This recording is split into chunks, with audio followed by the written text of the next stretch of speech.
Back to my channel. ఇవాళైతే నేను హెయిర్కి మందారం ఆకులు మందార పువ్వులు కొంచెం కడేసి హెయిర్ మాస్క్ అయితే చేయబోతున్నాను. హెయిర్కి అంటే చాలా బాగుంటుంది.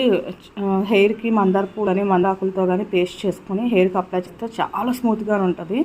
అందులోకి మందార పువ్వులు మందార ఆకుల వల్ల చాలా బెనిఫిట్ అయ్యి అదిగా ఉంటుంది. కొత్త హెయిర్ని ప్రమోట్ చేస్తుంది. సాఫ్ట్ అండ్ సిల్కీ టెక్స్చర్ ఉంటుంది. అలానే విటమిన్ సి కూడా ఉంటుందండి.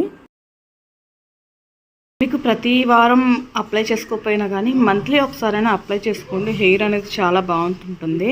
మనం అంటే హెయిర్ సిరమ్స్ కానీ లేకపోతే హెయిర్ స్పా కానీ అటువంటి ఏమి యూజ్ చేయాల్సిన అవసరం లేదు. ఇలా కనుక చేస్తే కనుక మనం హెయిర్ వాష్ అనేది. అలాగే దీంట్లో మనం కర్డ్ కూడా మిక్స్ చేస్తాము. కర్డ్ కూడా చూద్దామండి. అయితే ఒక స్మాల్ కప్ ఆఫ్ కర్డ్ అయితే తీసుకుందాం అనుకుంటున్నానండి. ఎందుకంటే నాకు మా సిస్టర్కి అని చెప్పి నేను మిక్స్ చేస్తున్నాను మందారాకులు. దానికోసం అని చెప్పి ఒక నేను స్మాల్ కప్ ఆఫ్ కర్డ్ తీసుకుంటున్నాను. కర్డ్ అనేది న్యాచురల్ కండిషనర్ అని చెప్పచ్చు. దానివల్ల చాలా బెనిఫిట్స్ ఉన్నాయండి. నో కెమికల్స్ కదా, వితౌట్ ఎనీ కెమికల్స్ కాబట్టి చాలా బాగుంటుంది. హెయిర్ టెక్స్చర్ అనేది బాగుంటుంది. సాఫ్ట్గా అండ్ ఈజీ టు మేనేజ్ అండి. చిక్కు పడినా కానీ చాలా ఈజీగా వస్తుంది. అప్పుడప్పుడు నేనైతే ఎప్పుడైనా ఇంట్లో ఉన్నప్పుడు కర్డ్ అండ్ లెమన్ కూడా అప్లై చేసుకుంటాను. హైదరాబాద్లో అయితే ఇన్ని ఆకులు దొరకవు కాబట్టి ఊరు వచ్చినప్పుడే ఇటువంటివన్నీ అప్లై చేసుకుంటూ ఉంటాను. ఈ మూడు కలిపి గ్రైండ్ చేసుకోవాలి పేస్ట్ లాగా. ఇలా థిక్ పేస్ట్లో అయితే చేసుకోవాలండి. మందార పువ్వు కనుక అప్లై చేసుకుంటే కలర్ కూడా చాలా న్యాచురల్గా ఉంటుంది. చాలా బాగుంటుంది. నేనైతే సిటీలో ఉన్నప్పుడు ఇటువంటి ఏమీ కుదరవు కాబట్టి విలేజెస్లో ఊర్లో ఉన్నప్పుడు ఎక్కువ దొరుకుతాయి. ఏ కెమికల్స్ లేకుండా మొక్కలు కూడా పెంచుతారు కాబట్టి ఇంకా బాగా అనిపిస్తుంది.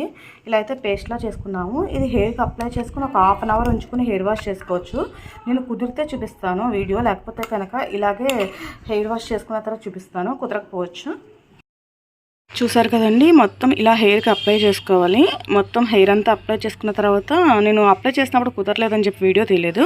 మొత్తం ఇలా అదే ముడి కింద పెట్టుకున్నాను. ఇలా ఒక హాఫ్ అన్ అవర్ వరకు ఉంచుకోవాలి.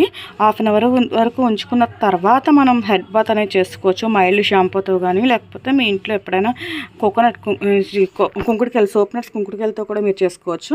ఇలా ఒక హాఫ్ అన్ అవర్ అయితే ఉంచుకోవాలండి. మొత్తం ఆరిపోతుంది. నేనైతే మొత్తం ఎక్స్ట్రా మిగిలితే కనుక మొత్తం అప్లై చేసిన తర్వాత జుట్టుకి ఫ్రంట్ మొత్తం ఉంచేసుకున్నాను. నా హెయిర్ అయితే చాలా సాఫ్ట్ అయ్యింది. నేను లాస్ట్ వీక్ హెయిర్ ఫుడ్ పెట్టుకున్నాను. అందుకని చెప్పి మీకు అక్కడక్కడ రెడ్ కలర్ హెయిర్ కింద కనిపిస్తుంది కొంచెం కలర్ అనేది. నాకైతే చాలా బాగా అనిపించింది. చేయడం కుదరలేదు కాబట్టి వీడియో నేను హెడ్ బాత్ అయిన తర్వాత కూడా చూపించాను. నాకు చాలా సాఫ్ట్గా కూడా అనింది. వీక్లీ ఒకసారి ట్రై చేయండి. ఈ వీడియో కనుక మీకు నచ్చినట్లయితే లైక్ చేయండి, షేర్ చేయండి.